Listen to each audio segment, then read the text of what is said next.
Hello दोस्तों, JP power venture ने अपने सितंबर तिमाही के नतीजे पब्लिश किए हैं। तो देख लेते हैं कि सितंबर तिमाही में इनके नतीजे कैसे रहे हैं।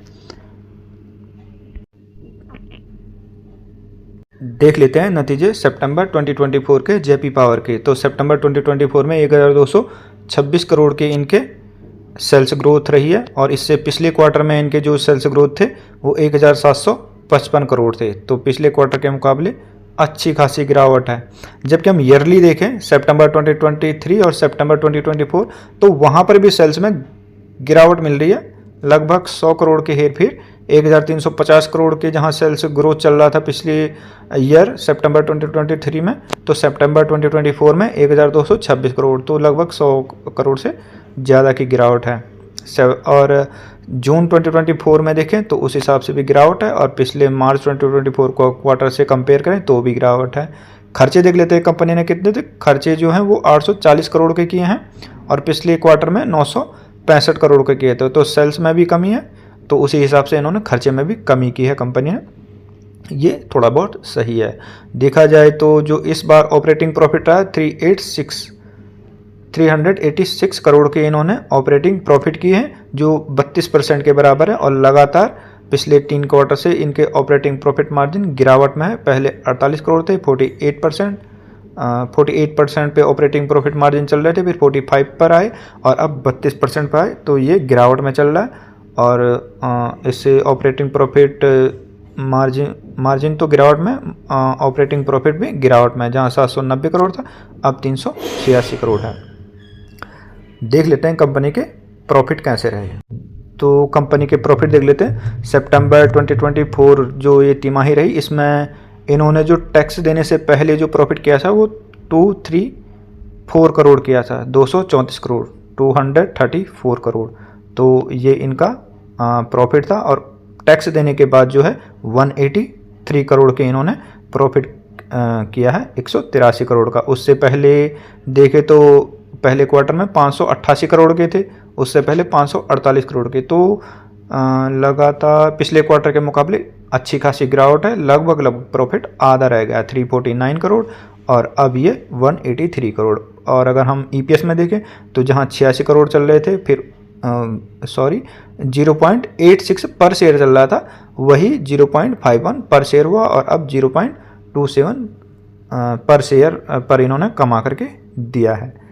तो कंपनी देखा जाए तो पैनी शेयर के हिसाब से कंपनी प्रॉफिटेबल है, ये खुद ही में एक अच्छी बात है।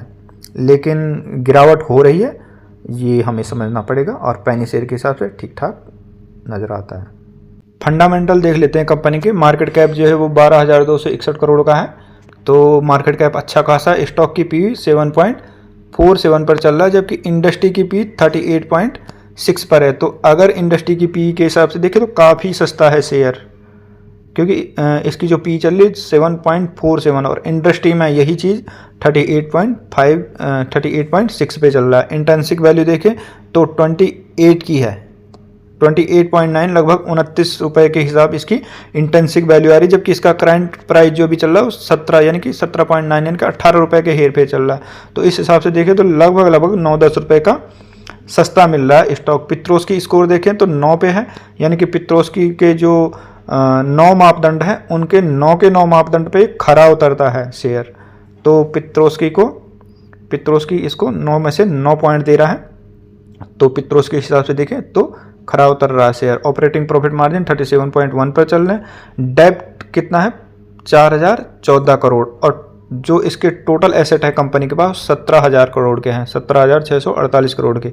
तो ना के बराबर है डेप्ट, क्योंकि जितना इन्होंने डेप्ट लिया है, कर्जा लिया है, उससे कई गुना, लगभग 4-4.5 गुना इनके पास एसेट चल रहे हैं। ग्राहम नंबर देखें तो ग्राहम साहब के हिसाब से ये 27.3 रुपये इसका प्राइस होना चाहिए, जबकि अभी प्राइस चल रहा है 17.9 रुपये, 18 रुपये। तो लगभग 10 रुपये कम ही है। तो देखा जाए तो ठीक ठाक है। जो ग्राहम नंबर है उसके हिसाब से, पित्रोस्की स्कोर के हिसाब से और इंट्रिंसिक वैल्यू के हिसाब से स्टॉक सही वैल्यूएशन पर चल रहा है। बुक वैल्यू देखिए तो 17 पर चल रहा है, 17.5, और यही लगभग इसी पर इसका प्राइस चल रहा है। तो फंडामेंटली स्टॉक ठीक ठाक कर रहा है। रेट ऑफ अर्निंग 12.8 चल रही है, वो भी सही है।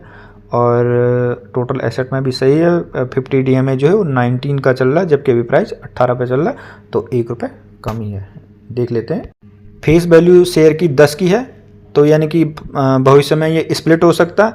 स्प्लिट होगा तो उससे फ़ायदा ये होगा कि अगर कंपनी फ्यूचर में डिविडेंड देगी तो हर शेयर पर कुछ डिविडेंड मिलेगा, जिससे कि प्रॉफिट होगा। तो फेस वैल्यू 10 की चल रही है और हाई जो है 24 है, लो जो है 9 है और 200 दिन का डीम है 70.4 है, तो ये इसका सपोर्ट के हेर फेर का काम करेगा। डेब्ट टू इक्विटी 0.33 है, जो कि काफ़ी कम है, तो शेयर काफ़ी अच्छा ना। इक्विटी कैपिटल जो चल रहा है कंपनी का, बैलेंस शीट में देखते हैं तो वो चल रहा है 6,853 करोड़, 6,853 करोड़, और जो इनका रिजर्व है वो लगातार बढ़ रहा है। ये एक पॉजिटिव पॉइंट है कंपनी का। 3500 थे पहले और फिर हुए ये। कंपनी लगातार अपना रिजर्व बढ़ा रही है, जहां 3,592 करोड़ थे वहां 4,614 करोड़ और अब 5,145 करोड़। तो रिजर्व में लगातार इंक्रीजमेंट है। रिजर्व कंपनी अच्छे तरीके से बढ़ा रही है और जो इनकी इक्विटी है वो भी बढ़ रही है। अगर देखा जाए तो 6,800 करोड़ थे पिछले मार्च 2020 में, फिर 6,853 करोड़ हुए और लगभग वही चल रही है, उसमें कोई गिरावट नहीं है। और अब इसका एसेट देख लेते हैं। टोटल एसेट जो है 17,648 करोड़, ये हमने पहले ही देख लिया था। और जो कंपनी पर उधारी है वो कंपनी कम कर रही है। कंपनी पर जो उधारी है वो पहले 5,000 करोड़ के समथिंग थी, 6,000 करोड़ के समथिंग नहीं, देख सकते हैं।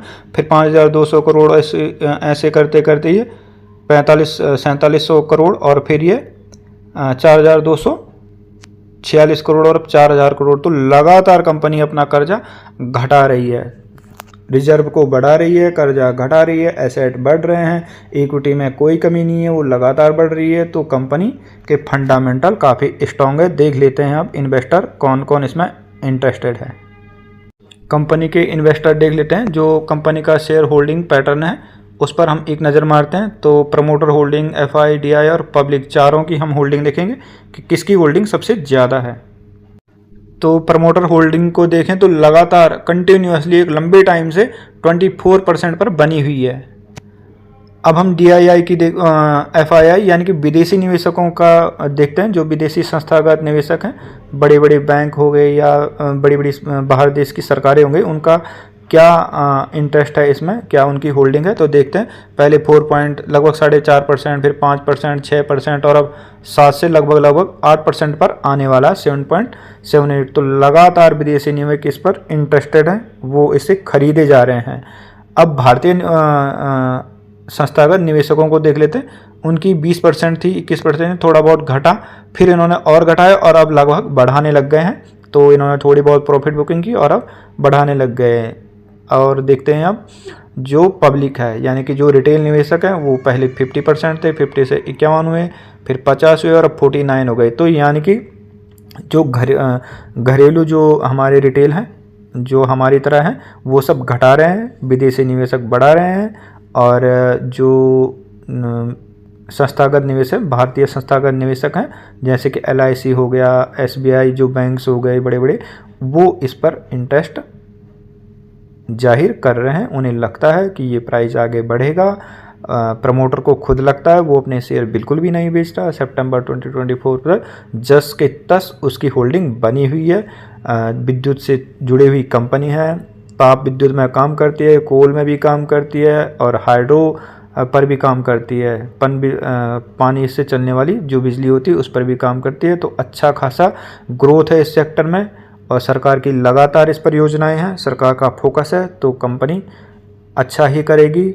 वैल्यूएशंस ठीक है, चाहे किसी भी पैमाने पर देखें, चाहे हम पित्रोस की स्कोर देखें, चाहे हम ग्राहम नंबर देखें, चाहे हम इंट्रिंसिक वैल्यू देखें, तो पैनी स्टॉक के हिसाब से सही वैल्यूएशन है। और अगर ग्रोथ होती है तो इसमें कई गुना रिटर्न मिल सकता है। लेकिन शेयर बाज़ार में जोखिम है, तो अपने जोखिम के हिसाब से ही आप इस पर अपना नज़रिया रखें। धन्यवाद।